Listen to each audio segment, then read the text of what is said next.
A couple of weeks ago, I watched an interview on a late-night talk show. The host sat behind his desk, and his guest sat in the middle of the couch. Although the men were easily 6 feet apart, the clip made me feel nervous. Evidently, I was not the only one with anxiety, because when the show came back from commercial break, the guest had moved to the far end of the couch, and the two reassured viewers that they had both tested negative for COVID. How do you feel when you watch a TV show and see two people from different households in a room together? Or when you see even an old movie and see friends hugging or couples kissing? We can't deny that COVID has sensitized us to certain behaviors and led us to see interpersonal touch in a new light. This newfound sensitivity changed the way that I read this week's Parsha, Vayetze. Typically, I would focus on the major plot points. Jacob leaving home, settling with his uncle Lavan, marrying Leah and Rachel, and fathering many children. But this time around, I read the text as someone living through the pandemic, and everywhere I looked, I saw people touching. In verse after verse, hugs and kisses were given out with abandon. Out of all of these options, though, 3 scenes jumped out to me, and each one encapsulates a different aspect of what it feels like to be living in our world, where touch is both restricted and precious. The first scene unfolds at a well, the classic spot for a biblical meet-cute, where Jacob spots Rachel, and before the two even exchange words, they kiss. No nasal swabs or asking about living situations or discussion of possible exposure. I've heard from some friends who are dating during COVID that people who get tested regularly for work are considered real catches these days. Yet, once I got past my initial shock, I looked again at the scandalizing verse. Vayishak Yaakov leRachel, Jacob kissed Rachel, and he lifted up his voice and wept. Jacob, who grew up in a home without enough love to go around, has finally found the connection he's been searching for, and the relief is overwhelming. According to medieval commentator Sforno, Jacob cried because he had not met and started a family with Rachel sooner. He could not wait to build something new, to be loved by his entire household instead of just one person in it, to hold his wife and cuddle his children. We all need some aspect of what Jacob was seeking. Maybe you desire romantic love, to find your besheret, or someone who makes your heart flutter a bit. Maybe you're missing intimacy, and you would not be alone in that. Realizing that it was unrealistic to ask that people go months without any affectionate touch, in early June, New York City released a set of guidelines for how to engage in this way while minimizing COVID risk. Perhaps you just want to hold someone, or for someone to hold you. Before the pandemic, professional cuddling services emerged to fill a need for platonic touch. And since March, many animal shelters have emptied out as people find furry companions to snuggle. And no matter what your living situation or dating status, we all benefit from forming connections to people outside of our homes, loved ones who we can talk to, cry to, who empower us to imagine a different and better future. The second touchy scene in this parsha comes just 2 verses later. Rachel tells her father Lavan of Jacob's arrival, and Lavan ran to greet him and hug him and kiss him, and he took him into his house. I couldn't help but read this verse in light of Thanksgiving this year.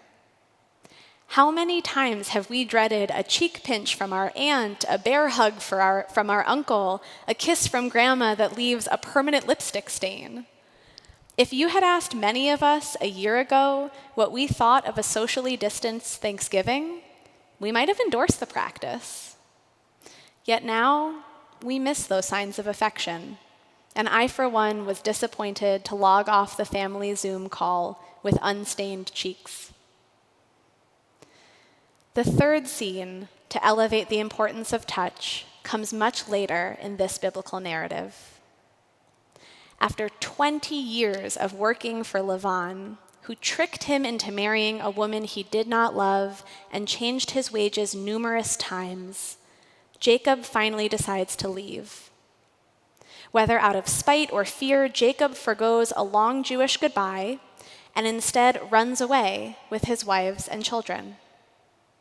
Days later, when Lavan manages to catch up to Jacob, does he try to trick him again? Does he try to steal from him? No. Instead, he levels this heart-wrenching allegation. You did not let me kiss my sons and daughters goodbye. Clearly, Lavan knows the importance of a hug and kiss goodbye. Commenting on Lavan's allegation, the medieval rabbi Hizkuni gives even greater weight to this moment by pointing out the connection between the Hebrew word kiss, neshikah, and weapon, neshek. This year has taught me that there might be something significant about the connection between these two words. A hug or a kiss provides us with a form of protection. Physical touch is a weapon against loneliness. According to research, that is exactly the case. Gentle touch has been associated with better cognitive and physical function among children and a boost in both mood and immune health among adults. Touch not only feels comforting, it provides us with tangible benefits. I also now know the importance of a hug and kiss goodbye. A month ago, my mother flew into town. I had not seen her since January, before we knew much about coronavirus or felt its impact. Back then, we didn't say our goodbyes with the same intention as we would have had we known what was to come. I tossed and turned for several nights before her visit, wondering, will I be able to hug my mom? With the legally required pre- and post-flight COVID tests, masks for additional safety, and careful angling, we did get to hug each other at the end of the visit. As I hugged my mom, I tried to derive the strength that I would need to make it until we saw each other next. I felt the type of protection that Lavan sought, the sense of shelter that comes from being in the arms of a loved one. The moment we are living in has come with unprecedented challenges. It has not only impacted the way I read the Torah, it has also generated a ton of new secular reading content. There are more articles about intimacy and touch running in both scientific journals and newspapers than ever before. While there are many of us who navigated the difficulties of touch deprivation and solitude before COVID, all of us are experiencing these challenges in a different and acute way. Right now, none of us are alone in our loneliness.